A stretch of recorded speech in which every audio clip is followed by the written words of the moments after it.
나이 마흔에 빚이 10억이나 졌었고 차라리 죽는 게 낫다고 생각했을 때 우리가 실패하지 않는 것이 가장 큰 실패다라고 제가 아까도 말씀드렸는데, 실패하지 않고 배우는 것이 하나라도 있습니까? 실패를 하지 않으려니까 무서운 거예요. 실패하지 않고 성장하기도 없고 실패하지 않고 배울 수 있는 거는 아무것도 없다. 세상에 꿈을 이룬 1000명 정도를 연구를 했었잖아요. 그런 사람들은 꿈을 이룰 것이다 못 이룰 것이다 판단하지 않는 게 가장 중요해요. 꿈은 어차피 못 이룰 것이기 때문에 꿈으로 꾸는 거거든요. 지금 여기 다가가는 방법은 모르지만 이건 내 꿈이야. 난 꼭 언젠가는 다가가고 말 거야. 여기에 오늘 내가 가까이 가기 위해서 할 일이 뭔지를 매일매일 조금만 액션을 하다 보면 생각도 못하게 엄청 내가 성장해 있거든요. 인생의 터닝 포인트는 그걸 알고 나서, 그러니까 시크릿, 부자들만의 방법, 언젠가는 부자가 될 거야 라고 생각하고 열심히 일했는데, 나이 마흔에 빚이 10억이나 졌었고 차라리 죽는 게 낫다고 생각했을 때,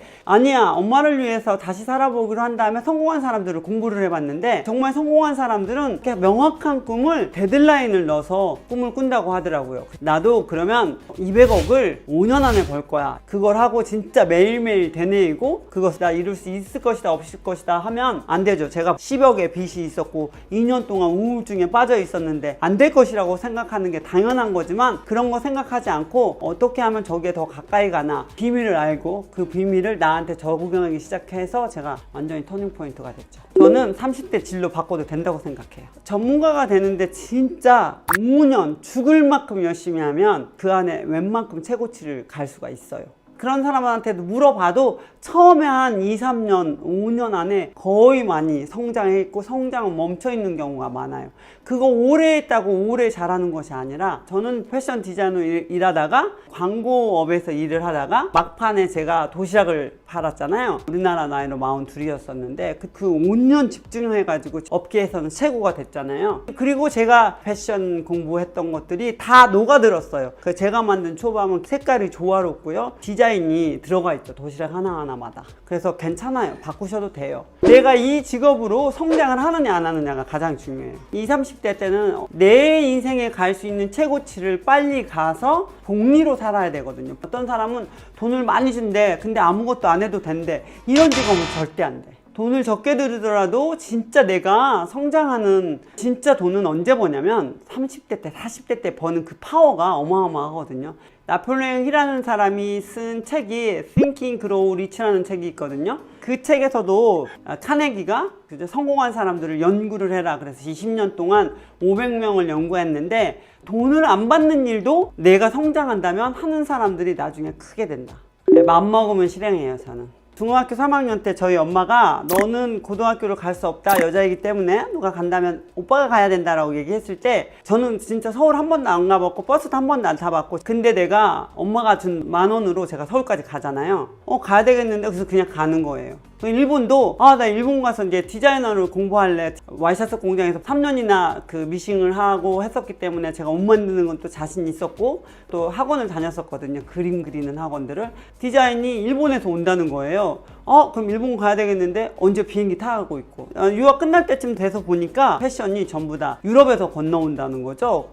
나 가야 되겠는데 했는데 언제 비행기 타고 있어요. 봉주류도 몰랐는데. 그것만 좀 남달랐던 것 같아요.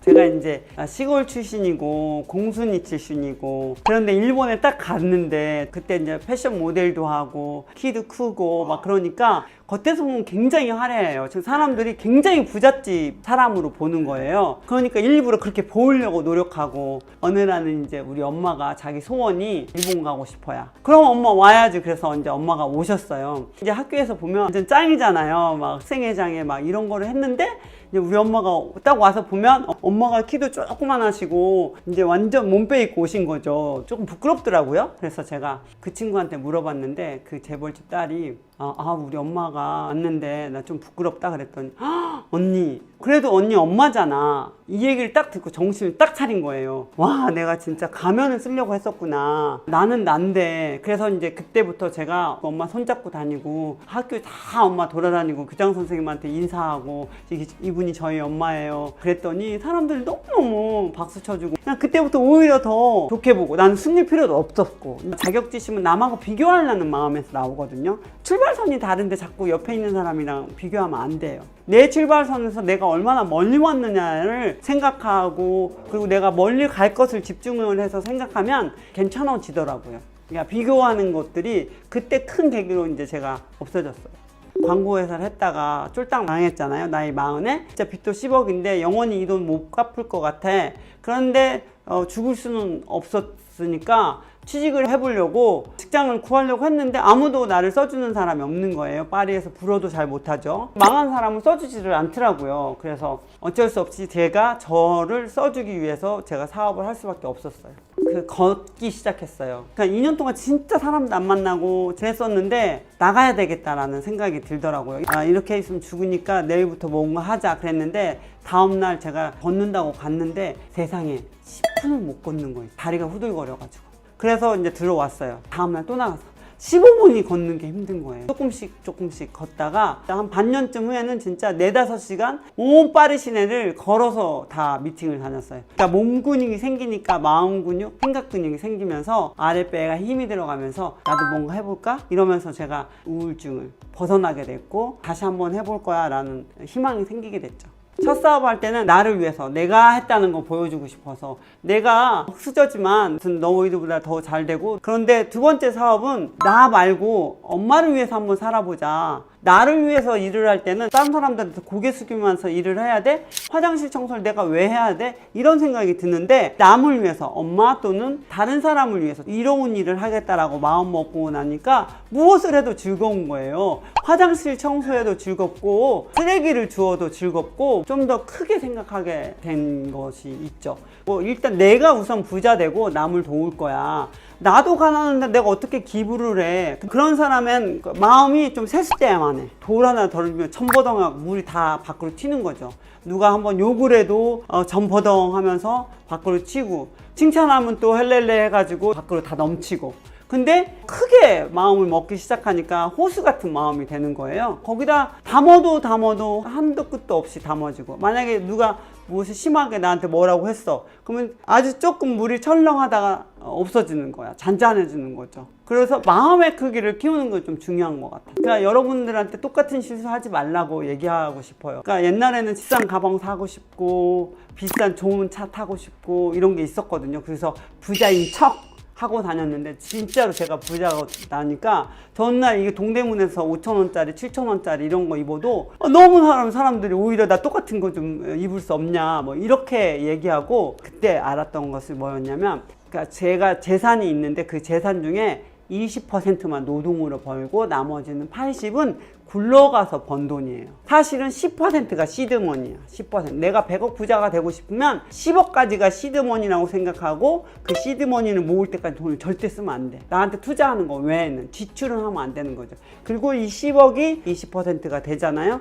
그때부터 이거를 굴려가면서 쓰게 되면 명품 가방 하나 살 거를 몇 년 있으면 10개를 살 수가 있고, 내가 스포츠카 한 대 살 때를 10대를 살 수가 있는 거죠. 그런데 이 시드머니를 먹어버리는 거야, 지금. 이 씨앗을 심어야 되는데 이 씨앗을 먹어버리는 이런 진짜 미련한 짓을 20대 때, 30대 때 덜 하면 너무 좋을 것 같아요. 내가 내 비전을 보여줄 수 있어야 돼. 그래서 상대가 나도 동참할래 라고, 그거를 내 주변 사람들, 내 가족, 내 엄마 아빠도 설득을 못하면서 고객을 설득해, 대기업 회장님을 설득해? 어림도 없죠. 사업가는 홀리는 직업이다 라고 얘기를 하거든요. 단단한 비전으로 멀리 함께 가고 싶어 하는 사람들을 자꾸 많이 만들어내는 자질이고, 아주 많은 사람들이 나랑 비슷한 생각을 하는 사람, 그래 우리 같이 하자 하는데 맨날 싸워. 비슷한 생각을 했어서 비슷한 일 좋아하거든. 회사 운영은 직원 관리, 세금도 잘 내야 되고 사장이 생각해야 될 것이 너무 많거든요. 그런 것들을 채워줄 사람, 내가 없는 것을 채워줄 사람들을 하나씩 데려와야, 내가 이 사람을 뽑았을 때 우리를 멀리 높게 데려다 줄 사람을 한 명씩 맞이한다는 기분으로 저는 성장을 시켜갔어요. 요즘은 옛날처럼 보스형 리더는 꼰대라고 해가지고 싫어해, 직원들이.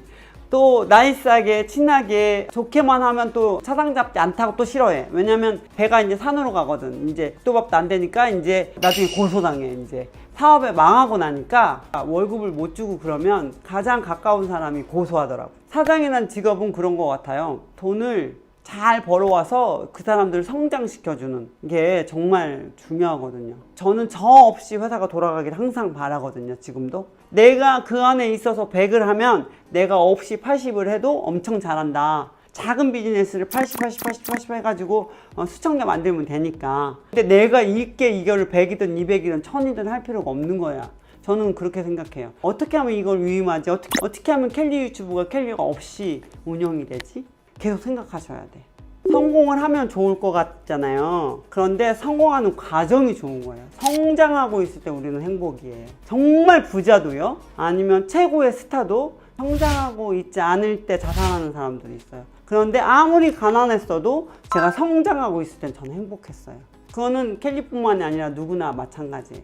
성장의 기회가 없을 거라고 생각하기 때문에 불행한 거거든요. 그러니까 저는 죽을 때까지 성장할 거예요.